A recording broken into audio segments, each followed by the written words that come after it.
I re-record a lot, just so you guys know. You guys think I make mistakes in my videos. You should see the mistakes I make outside of my videos that I catch.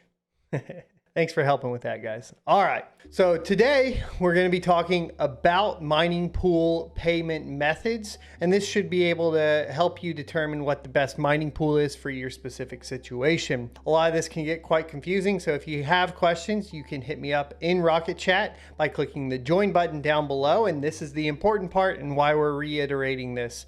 You need to go to the membership tab on the YouTube page homepage for Son of a Tech, and then scroll down and you will see a section that says connecting on social media, and it will have the link for the registration URL for Rocket Chat. I hope that that will be helpful and you guys understand it, but if you still have issues, you can email me at blindrun@sonofatech, or you can hit me up on Twitter at sonofatech.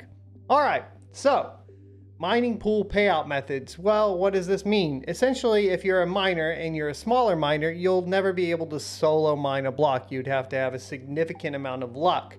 Now, there are payout methods that do include luck, and we'll be covering them today, but because you are mining with a bunch of other miners, the pools have to determine how much you have put in as far as work to then determine how much they're going to pay you for however much Ethereum the pool has mined, or in some cases, not even that. So let's get into it. The first payout method is PPS, which stands for pay per share. Now, this functions as stated. Miners are paid by the pool for each valid share that they submit to the pool, whether or not the pool finds a block. Now, this method isn't quite used anymore. It's used in a couple places, but not really. It had a couple really large flaws. One is it paid miners out no matter what, even if the pool didn't find a block, meaning that the pool wallet that basically takes in the payment from the Ethereum network and then pays it out to the miners could just run out of Ethereum, theoretically, depending on the size of the pool and so on. Now, the other problem was it was really susceptible to, of course, pool hopping. Now, the way pool hopping worked is that because it was based on shares, people would basically jump between pools near the end with large mining farms or larger mining rig operations, get a whole bunch of the shares because the shares weren't limited, and then peace out and go to the next one, take the payout from each pool. So you weren't really punished for jumping pools over and over and over again. And if you timed it right, you could basically increase your profits. And this was a method that a lot of miners used early on. Obviously, you can't really use it as effectively now as you could in the past or in the early days of mining Ethereum. The next is PPLNS, and this is used by the largest mining pool in North America, Ethermine. And that is because, well, it protects pool owners, and it also stops people from pool hopping in this manner. Miners are paid a portion of the block reward and transaction fees that their pool finds, but only when the pool finds a block. And that's how it protects the pool owners from losing any money. Next, shares are defined by a fixed amount of shares with a variable N. Because there's a fixed amount of shares, if somebody comes in at the end of the block being solved and tries to accumulate a whole bunch of shares, they'll get capped by the end shares and kicked off. Basically, they won't get as many shares as they could potentially get by running them up on a PPS, for example. So that's kind of why PPLNS has been such a big deal for mining, and it really solved those two major issues. It is getting a little outdated, and there's been some new ones that are coming along that we're going to talk about. But what it also does enable is the pool owners to keep their fees lower. And the reason they can keep their fees lower is it only pays out when the pool finds a block. The downside to that is, for the miners, is that there is a significant amount of luck based on the amount of blocks the pool actually finds at any given time. So to solve that and stabilize the miner payouts in a more predictable fashion or manner, the next payment method or payout method is called PPS Plus, which is pay per share plus. The most popular pool running PPS Plus is probably Spark Pool. For North America, it's going to be Hivon, which I've used and I really enjoy using. And it basically function as stated.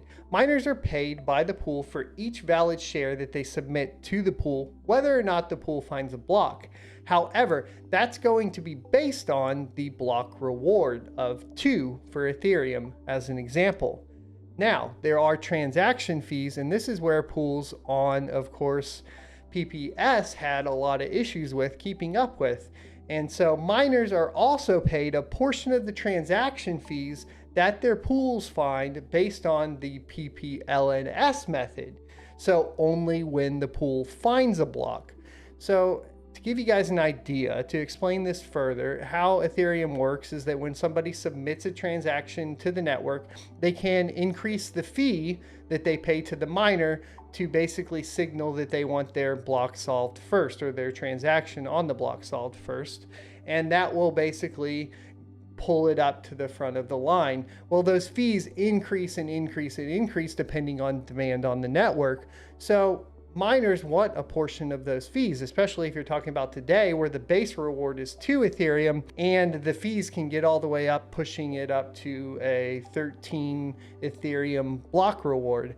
And it wasn't very cool to, not have that option. But if the pools were like, okay, well, we're just going to pay it out no matter what, whether or not we find a block, such as on PPS, what happens then is that the pools run out of money because, let's say, block 1 found 13 and then block 2 found 4, and the pool had to pay you out based on, just your shares across the whole thing. Well, they're gonna end up running out of money, right? That's just kind of how it functions. So PPS Plus aim to basically combine the advantages of PPS and the advantages of PPLNS, giving miners a more steady income, but also preventing issues for the mining pool operators of running out of Ethereum in their main wallet. Finally, we have FPPS, which is fully pay per share. And this one that has been taking off lately due to the Binance pool. Now, we can talk about Binance pool for US users and international users and the caveats to it, because this payout method is great for miners, but it comes with some heavy taxation. And we'll talk about that. So it functions as stated. Miners are paid by the pool for each valid share they submit to the pool, whether or not the pool finds a block. In addition, miners are also paid the expected transaction fees of the network based on the past 24 hours, whether or not the pool finds a block.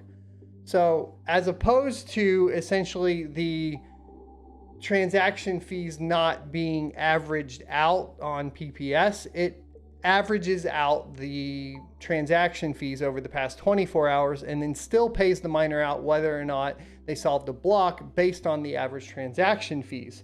The problem is this is still pretty risky for pool owners as far as compared to PPS.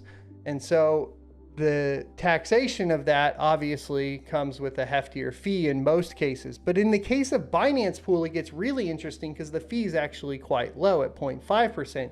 At least that's what it appears to be, until you look into what it requires for you to sign up for it and how you get paid out. Because initially with Binance Pool, right now as it stands, there is not a Binance.us pool, even though they have pools in America. You can only sign up for it at Binance.com, which obviously kicks you out if you're a US resident. And then in addition to that, where it gets even more sketchy is that you have to sign up for an account to use it, and you deposit whatever you mine to the Binance application or your Binance Ethereum address. Of course, you can cash that out and send it somewhere afterwards, but it is that middleman that worries me, to say the least. All right, so finally, I wanted to give you guys a tool for, of course, reviewing pools and determining what is going to be the best for your specific situation based on location and so on. And that can be found at miningpoolstats.stream. As you can see here, Spark Pool is number 1, not really based in the US. It is PPS Plus with a 1% fee and has a minimum payout of 0.1 and so on. Ethermine is PPLNS and is 1% fee with a 0.1 minimum payout. It used to be 0.05, but that was changed recently. So if you wanted a PPLNS option with a lower minimum payout fee, you have Nanopool, for example, and you can kind of go through these. Keeping in mind that with PPLNS, if you're mining and you're a miner to it, the more the hash rate, the better off you're going to be as far as dealing with the luck portion of it, because you are required to find a block to get a payout. And then we have Hivon, which is a 0% fee. That's because primarily they get their revenue from their operating system, their Ubuntu distribution, which we've talked about on this channel. You can check out the referral link in the description below. And they have, no fee and a 0.1 minimum payout. They do have a function there where you can make your rigs free for a 3% fee to the pool. I have tested out both with the fee and without the fee, and funny enough, I was making the same either way. So you can just go ahead and use the fee and not pay for Hive, I suppose. Just that's going to take some more testing, because like I said before, like anytime we're talking about mining pools and mining just in general, there's too many factors to put in to actually say like this is the best method. All right, so then finally I just wanted to talk about Binance Pool. It's down here. A 0.5% fee on FPPS is insane. That's just a hell of a deal. My worry there, like I stated before, is primarily that there's kind of a weird situation going on mining to it if you are in the US.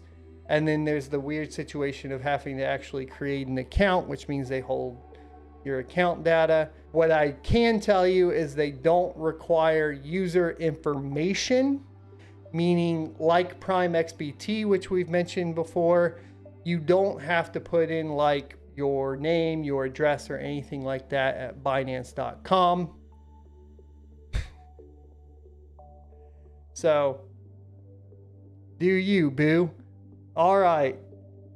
Signing up is still kind of a downside, as well as, of course, having that Ethereum go to the Binance pool. Now, there are different levels.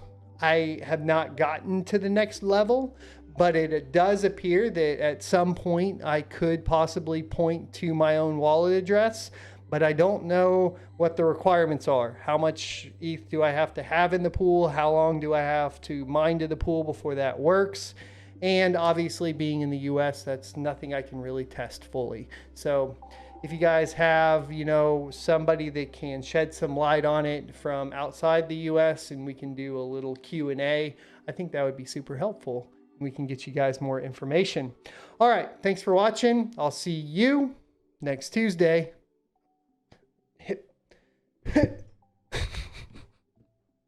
If you enjoyed this content, you can check out more crypto content on this playlist up here. Or, of course, go ahead and subscribe for more in the future. Adios.